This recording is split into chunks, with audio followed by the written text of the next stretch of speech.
Bonjour, bienvenue pour une nouvelle présentation de livres pour le réseau des médiathèques de Coët-en-Marche de Bretagne.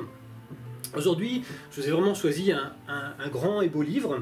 Donc ça s'appelle le livre extraordinaire des animaux préhistoriques. Alors en fait, le livre extraordinaire, c'est une grande collection, parce qu'il y en a beaucoup d'autres. Il y a sur les animaux en général, les animaux des océans, les dinosaures, donc le nôtre, celui que j'ai dans les mains, les créatures fantastiques, les amphibiens et les reptiles, et les animaux dangereux. Alors aujourd'hui, ce qui m'intéresse, ça va être les animaux préhistoriques. Alors pourquoi j'ai retenu ce livre?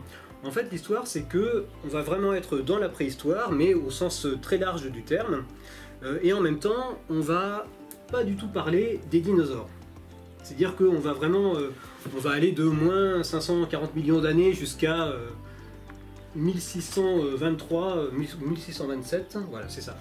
Jusqu'en 1627 en Pologne, où on a encore trouvé donc les derniers aurochs sauvages. Voilà. Alors, comment ça se présente? Donc on a à chaque fois une double page avec vraiment une superbe illustration. Alors à chaque fois c'est marqué, magnifiquement illustré. Alors là c'est par Val, alors, je ne sais pas si je prononce bien, Val Valerzuk. Voilà, donc on a quelques petits commentaires sur l'animal.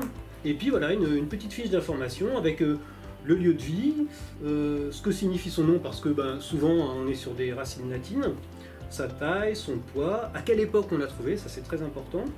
Et puis voilà, son alimentation, et puis on a aussi un petit dessin pour comparer la taille.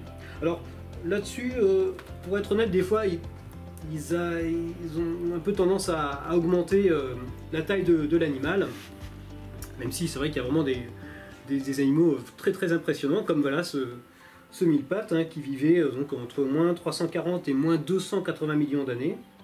Et alors l'histoire, c'est que, je ne sais pas si vous voyez, donc il faisait, il n'était pas aussi large que ça, mais enfin il faisait quand même 2,60 m de long.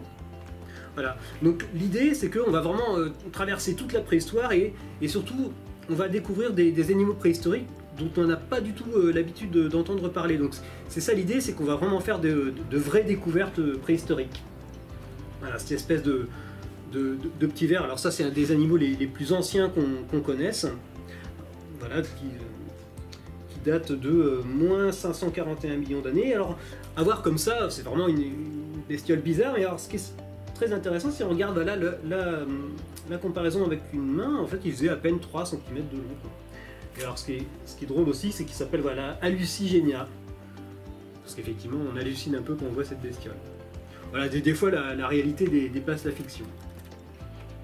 Voilà, donc un mégatherium, c'est un paresseux géant. Alors j'ai choisi cette planche aussi parce que je sais qu'il existe un squelette au Muséum national d'histoire naturelle. Si vous y allez, n'hésitez pas à aller le voir, c'est très impressionnant et vous verrez que justement, en vrai, il est quand même pas aussi grand que ça, même si c'est un animal absolument gigantesque. Voilà, puis pour terminer, un poisson osseux de 10 mètres de long qui date de moins 370, moins 360 millions d'années.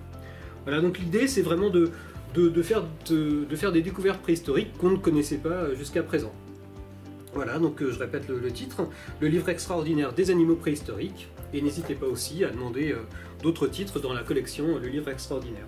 Merci.